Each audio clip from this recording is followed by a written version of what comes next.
You know that one song you can't get enough of? Chances are it was made with a sample from Splice. Explore top packs made by your favorite producers, sketch out song ideas in seconds with Create Mode, and dive into a sample catalog that's so deep, it's dangerous. Find out why Splice is the industry's not-so-secret secret. Visit splice.com and try for free today. Welcome to the Fader Interview. I'm Alex Robert Ross, editorial director of The Fader.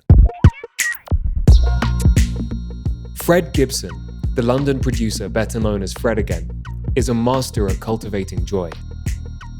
At the onset of the pandemic, he began accumulating found samples and voice notes from across the internet, assembling them into what eventually became his debut album, Actual Life. In the 18 months since its release, he's amassed an army of devoted listeners, sold out rooms across the globe, unleashed a number of heavy-hitting collaborations in an ongoing playlist called USB, and made 2 sequel albums, the second of which, Actual Life 3, arrives this week. The record serves as a culmination of the love and grief that have shaped Fred's life over the past year. Though neither are tethered to any sort of linearity, they inevitably collide, manifesting in intermittent surges of club gospel catharsis. After having teased much of Actual Life 3 at his viral Boiler Room set, it's become easily his most hotly anticipated work to date. It also marks the end of the Actual Life project as it stands now. Speaking with The Fader's Salvatore Maicki days before the release, Fred explained why he's ready to pivot away from documenting life via dance music, what he's learned from working with Brian Eno and Fortet, and where he's headed next. How's this album release week kind of been treating you? Have you had some time for yourself? It's been cool. No, it's like it's always funny because you kind of go into like a sort of replaying mode of the last 9 months, as it were, in a way that can actually be quite good and reflective, I think. Are you settled back in London after these US shows? Yeah, well, I mean, this is my first proper day back at the flat. Well, because I went and did some writing in upstate New York with Aaron Dessner. Yeah, which was great fun. Have you spent time upstate before? No, it was fucking beautiful. I loved it. Yeah, it was idyllic. It's kind of like England countryside in a way, but more expansive and kind of epic in its like terrain. But like it felt kind of like home. But yeah, so I only got back yesterday.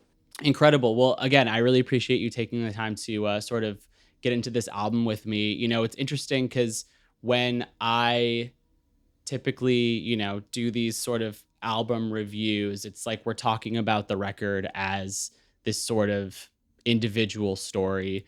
But I think what's interesting about the Actual Life project, and I think it's something that your live shows punctuate quite well, is that the stories on these records just keep expanding. And this record just feels like the natural evolution of what you've been doing the past few years. Talk me through, I guess, coming off of Actual Life 2. We caught up about that record briefly back in, I believe, last December. When did like the sort of seed start to, develop for this project? Yeah, I think I sort of started, it was a new year sort of energy. I like those times where there's like real cross-cultural synchronicity, like things like New Year. Obviously, you have slightly different New Years in different cultures, but fundamentally on January the 1st, there is a feeling that's quite widespread that everyone has that's quite like reflective or just come off the back of some reflection. And those moments where there's like, you feel like a real synchronicity with other people, I find very powerful. I don't actually know if I started on purposely or accidentally or if it's just what happened. I don't actually remember. But yeah, that's what happened basically. And it was just kind of the beginning of wanting to make a record. I mean, I didn't know when I was starting it that it would be the last one of this sort of trilogy. But it became clear sort of halfway through that like it was time to draw a line in the sand. Wait, I did not know this. This is the final one? This is a trilogy now. I'm not saying like forever, but I just know that like this is definitely, I need to draw a line in the sand after this one because it's like they're all to me kind of about the same thing and it's very like intense to write about, and I needed to kind of allow myself to breathe from it for a second so that I could sort of move forward. I think I don't want it, it's not going to sound like some dramatic end. it's just, that's why I like saying drawing a line in the sand, because it's just like wanting to sort of clarify that was then and move into now.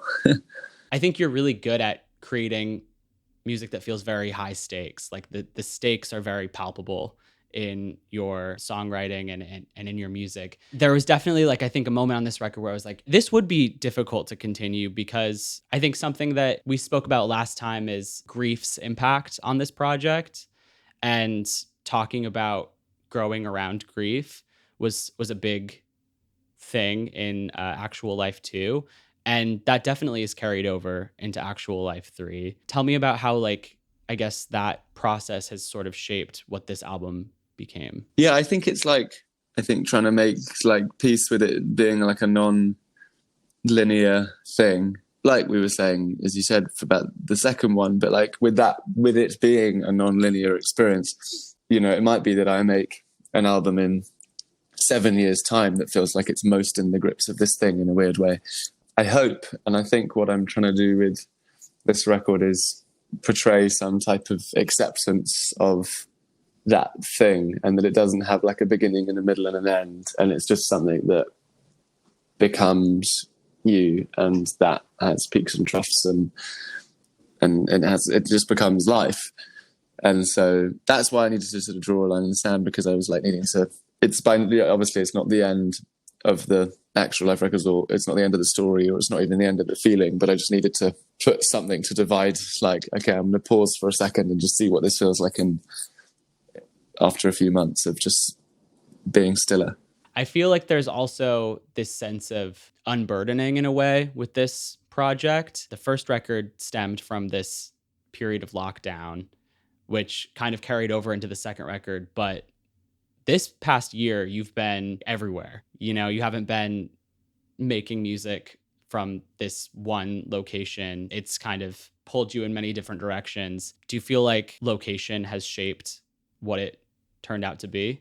Yes, I'm sure. I think in a lot of ways, weirdly, like what this like record sounds like and is in a way, I'm like the worst person to comment on that, because I'm like the most inside it, if you know what I mean. But like for sure, you can hear that it's like part of a thing which is, it's existing in a world that is more open and crowded. Literally, like you could hear that. Like I very purposely like have that in some of the records so you can feel like the claustrophobia of it. No, I definitely think it's impacted it. It would be crazy for it not to, I guess. The collaborative element has obviously been so synonymous with this project. I mean, you've shared bits of the creation through social media, and I reckon that working with close friends such as Kieran Ebden have, you know, really kind of helped galvanize certain aspects of this album's creation.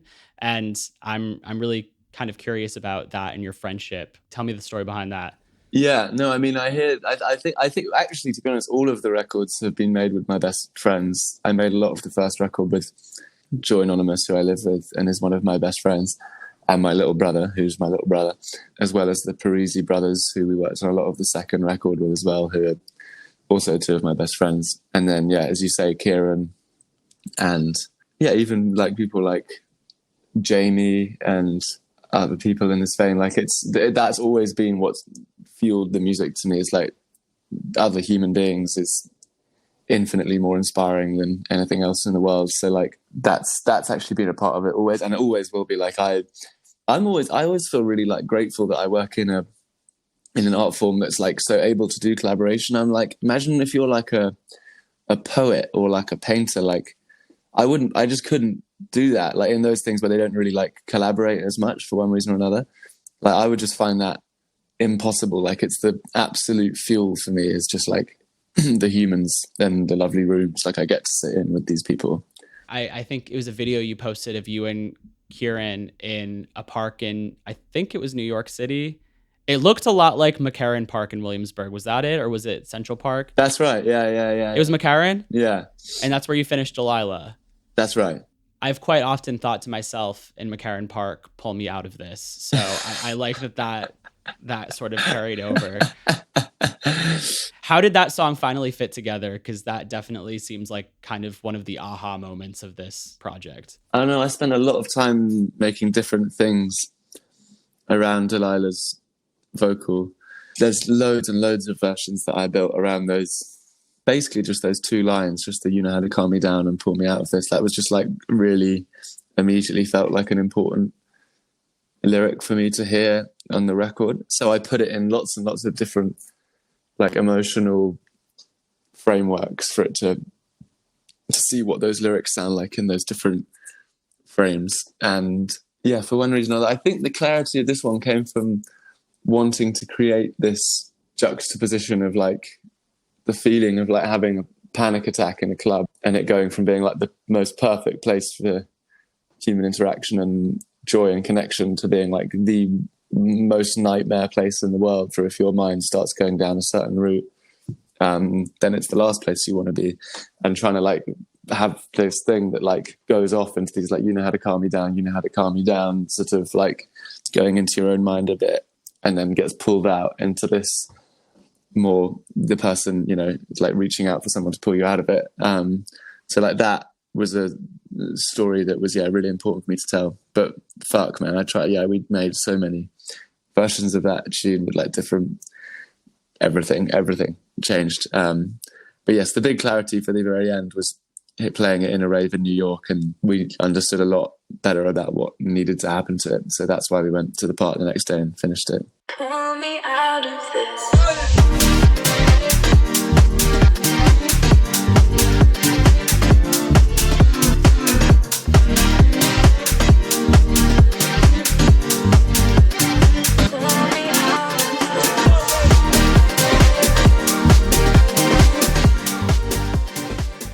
I'm curious, you know, having spent so many of your nights booked in these really, you know, sweaty, tiny rooms or huge rooms. You've played such a variety of spaces over the past year. Has that impacted your own personal, like when you're trying to go out and you're trying to experience live music? Have you been able to do that in the same way this year when you're spending so much time doing this as, you know, obviously your career, your main passion? I think yes, to be honest. I still go to like clubs on my own a lot, and we'll just kind of wallflower on the corner and just take it all in. And the main thing in my life is just sitting on the river in London and sometimes making music and watching people go by. That's probably the biggest inspiration to me in the world. It's just this like strolling sort of collage of humanity. So yes, I think that obviously there's lots of things that have changed, and being able to go play like shows in different parts of the world, but that also really like informs the whole feeling of like when I first put out the first record, I was like totally changed forever by people's messages to me about what it had meant to them and the stories of their life and how they'd allowed it sort of into their space. And the shows and what life has been this last year is like a hyper realized version of that, like where it's all real life and like, you know, you can see the person in the show and you can meet them afterwards, and and every song I make is like endlessly inspired by that dialogue. Like I'm forever indebted to these people who make the music what it is. You know, having accumulated so many songs over the past 2 years, over the, you know, 3 albums, how has the set list shaped into what it is today, or at least what I saw in New York? Because there's so many, like you had to make so many like cuts just because, I don't know, there's only so much time, but you have so much music. So what rises to the top for you? Or like, what have you noticed is like the through line? The most important thing to me is trying to tell the story. Well, I don't know, tell a story in the show in a way that feels as pure as possible. And so then it becomes like what songs can support the narrative of that and the journey of that in the best way. And yeah, we've experimented with a lot.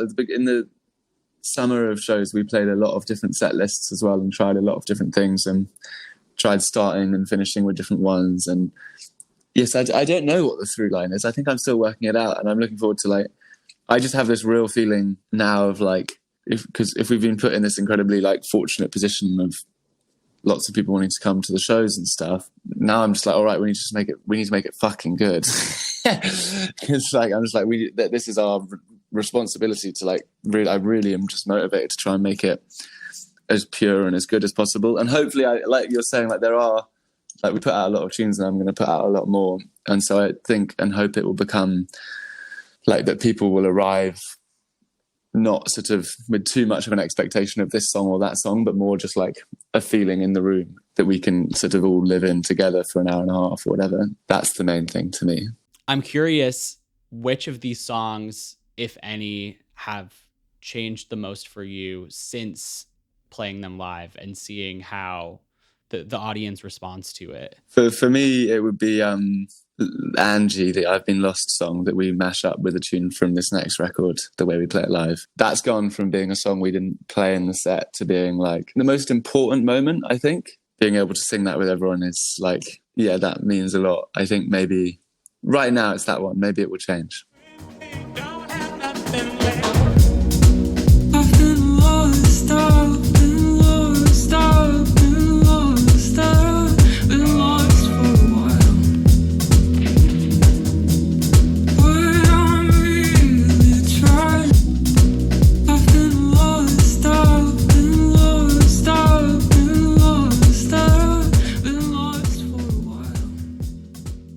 How has your career felt post Boiler Room? I think your live career in particular, given that it's had this staggering response and kind of galvanized, I think, more people to need to see this experience live. Yes, I don't totally know, because we played shows before and we played shows after, and I haven't really noticed a difference in that respect. I've noticed differences in like how we're like evolving the set list and stuff, and I guess some new tunes that I'd written that we added in. But I mean, there's like sort of surreal moments where I'm sort of forced to acknowledge like, well, something's changed. Like when we put on the Brixton shows in London at the end of the year, and then Kieran, actually being the sweetie that he is, called me and he was like, Fred. And I was like, hi. He was like, there were 71,000 people in the queue for your tickets this morning. And I'm like, what is that? Like, and then so those like things where it's like, okay, well, that's something's changed. Like I can't ignore that. Like that wasn't the case once.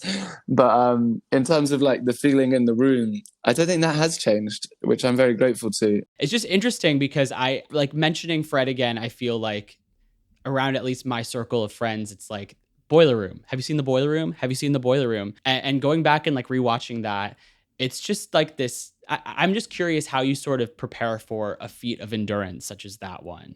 I mean, just like watching like your concentration and the intensity of that moment. Were you able to process that as it was happening? I mean, it's such like a kind of dream come true. Yeah, well, it was very, very chaotic in the room. I was like not well. I sort of was off the back of like 5 shows in a row and then just gone straight into that. And I just hadn't really like drunk water. I just kind of forgot to do the obvious life things. And then it was like unbelievably hot. And so the main thing was just like by the end, I was just like genuinely close to passing out. And it was only in like a bit over an hour or something. Like it's not like, do you know what I mean? It's not like a 5-hour proper DJ marathon set or whatever. But yeah, as you say, like it was very, very intense. And I think there was like a feeling that we kind of built up in the room that like we all sort of came up together. Yes, it was. I don't really know. I think I just was like, that was what was happening. And so that's what I was doing. And then I came out at the end and I was like sat on the floor, just like, oh my God, I could actually, this is the closest I've been to being just like an consensually unconscious man. So yeah, it was full on. I'm curious about the division between this album and what this album became and this USB era of tracks that is sort of ongoing, and where that, I guess, dividing line revealed itself. I think it was kind of like halfway through the process of making this album, I was like, just realized that I like was approaching an end of sorts. I realized that I kind of needed to do that. Otherwise, I think I was just going into this overly like vacuum of just myself and my own thoughts in my own head, and it wasn't the best thing to do or like the healthiest thing to do. So I like realized that it would be a good thing to finish this and to sort of pause for a second. The USB side of things is like, that's just like a style, a sort of headspace of songmaking, I guess, that I'll always dip into sometimes.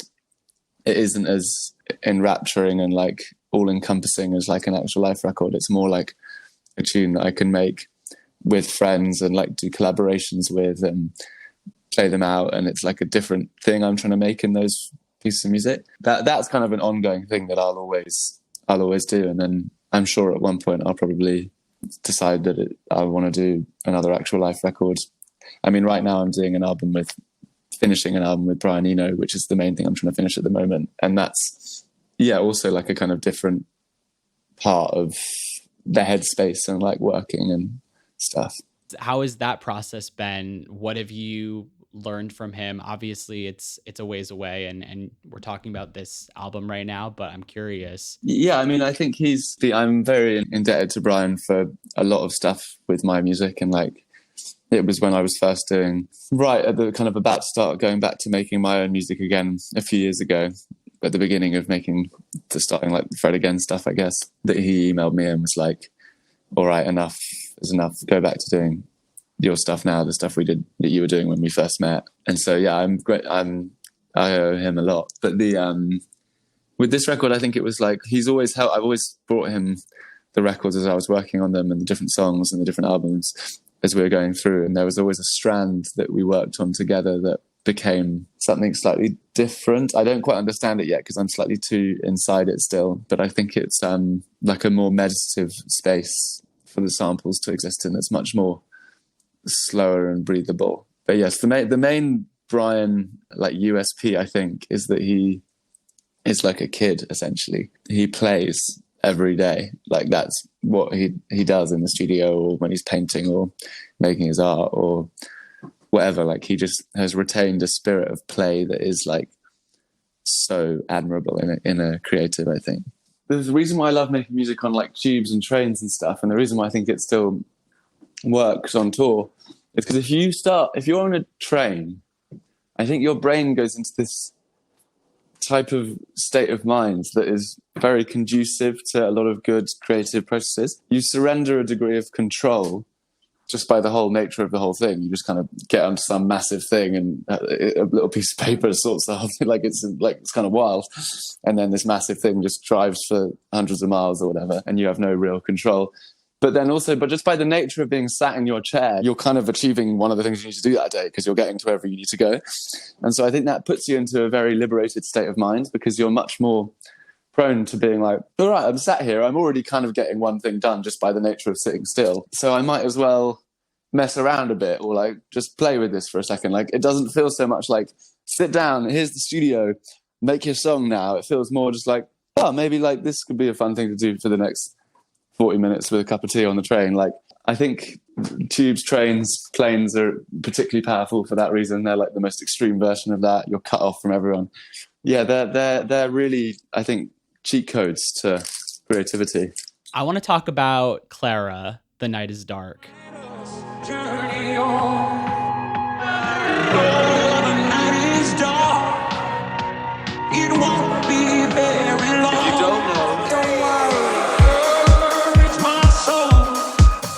And let us journey on. Oh, the night is dark.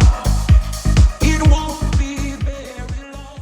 The first time I heard that sample, it was earth shattering, and that song, it feels too weighty to not discuss. I'm curious how that one came together. yeah, I think a friend of mine played me I stumbled across it on some like YouTube thing. I can't totally remember. I think maybe it was a random YouTube stumble. But yes, as soon as I heard her say the words "courage, my soul, and let us journey on," it won't, although the night is dark, it won't be very long. It was like, yeah, very powerful to me.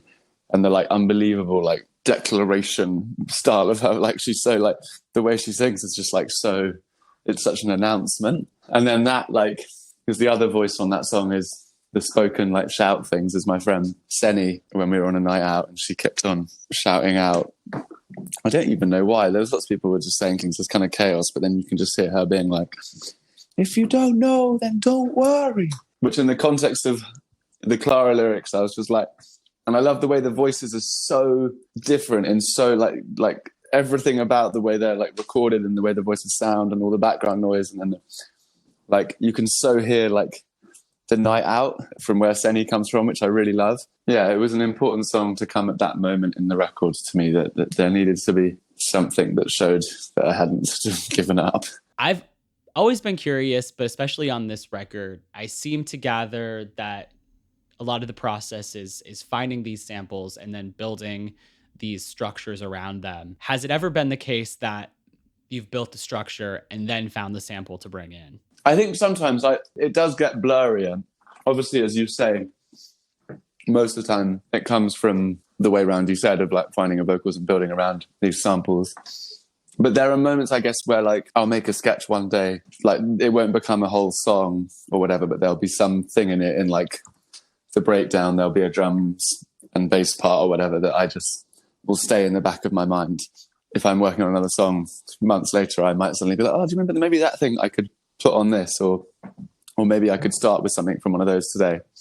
So I think it does get blurrier. Usually everything I want always to be driven by the samples, because that's the emotional epicenter of any song for me, or that I do. But there are moments like there was there's a great bit of Brian when I was making the first record, and I was saying to him that I was very lost with the process of things, and I was second guessing myself too much, and I wasn't getting into that play state that like we were talking about. And whilst I was explaining this to him, he was kind of listening and kind of that kind of thinking, and he like dragged from his iTunes 300 things just like onto my hard drive, and I was like, "What was that?" And he was like, "Okay, so these are some random sketches I've made over the last 10 years." And he was like, "So from now on, whenever you start a piece of music, you have to begin with one of these that you have no control over. You have to choose it at random, and you just have to start." Which was a beautiful bit of Brian, because like what that does is it like forces you into instead of it being like when you sit down in the studio, you're like, instead of sitting there and being like, no, that's not the best chord. Oh, like, no, that's not the best. And you never even get going. You're just there and you just drag something in, and it might be one that you don't even like think that excited by initially, and you're just immediately being like, okay, what if I just like took this one bar and looped it and then slowed it down by like 900%, and then like your state of mind much more quickly goes into like what if I did this? Well, like, maybe it'd be cool, interesting. It liberates you from that and puts you in a much more exploratory mindset, as opposed to just like being the person who just goes, is it done? I'm curious because, you know, you've been so close with the music on this record for so long, and now it's going to be, you know, belong to the world. What is right now the most listenable track for you? Like, what can you actually like go back and like, yeah, I fucking did that? There should be way more words for proud than there are, because proud is not what I mean here. Maybe there are and I don't know them. I'm very something about the song I was going to say is the Me Heavy song off the first album. I'm very like, when I listen back, I'm like, wow, I really can't believe I did that. I'm like kind of surprised at myself, I guess. So I do listen to that sometimes, because it's like a helpful diary entry, I guess, a helpful anchor in the sand. I'm so tired of being strong.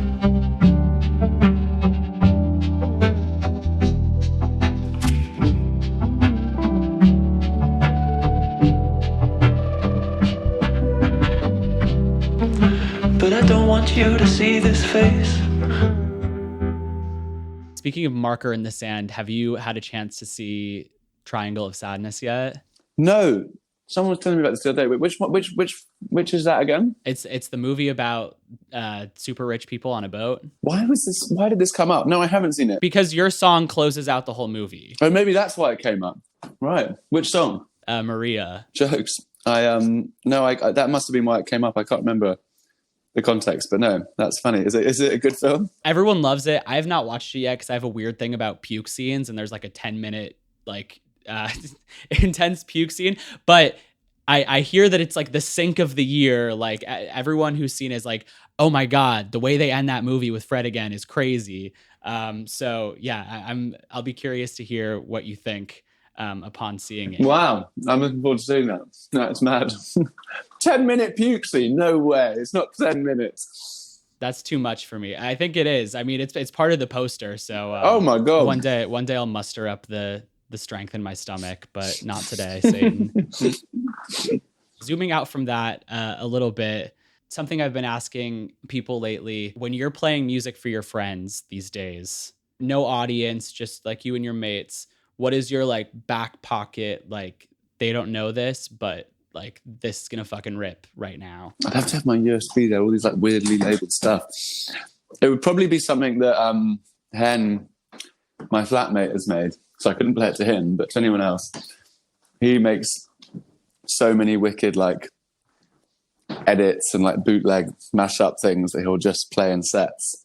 In fact, I came back last night and he was making one from some like barbershop record or something, and he was just making an absolute set closer. So it would probably be one of those, which is not a very helpful response because it's not giving you a track ID or anything.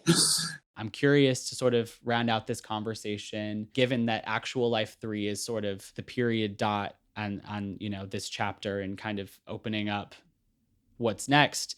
Have you had a chance to pause and sort of consider what you want the legacy of this project to be, or how it stands right now? No. And I think really that's probably on purpose because like worrying, I think for me personally, like about how things will seem in years to come or the legacy of something cool, that stuff, I think that puts me, and I think a lot of humans, into a state of mind that is not constructive, because really all I'm interested in is this right now, honest to me.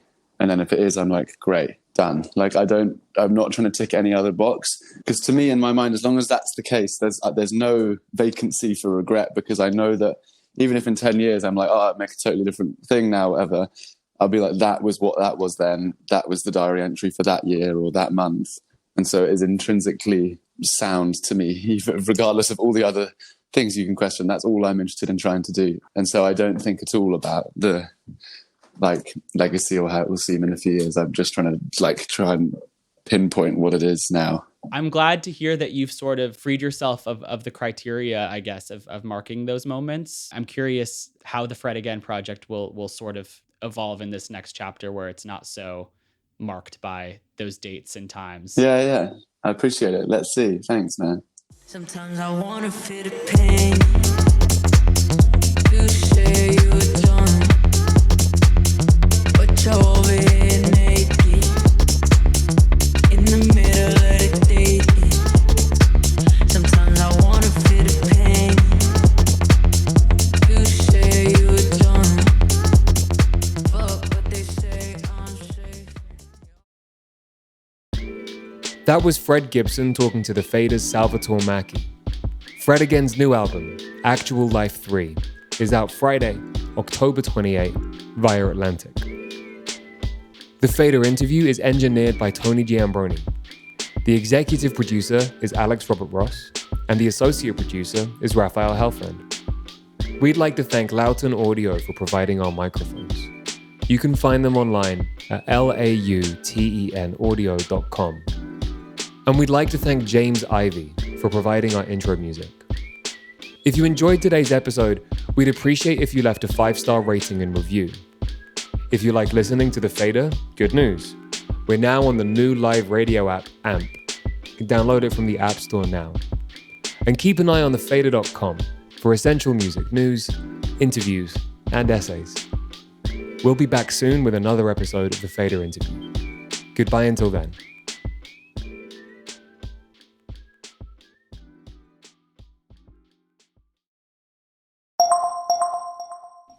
You know that one song you can't get enough of? Chances are it was made with a sample from Splice. Explore top packs made by your favorite producers, sketch out song ideas in seconds with Create Mode, and dive into a sample catalog that's so deep, it's dangerous. Find out why Splice is the industry's not-so-secret secret. Visit splice.com and try for free today.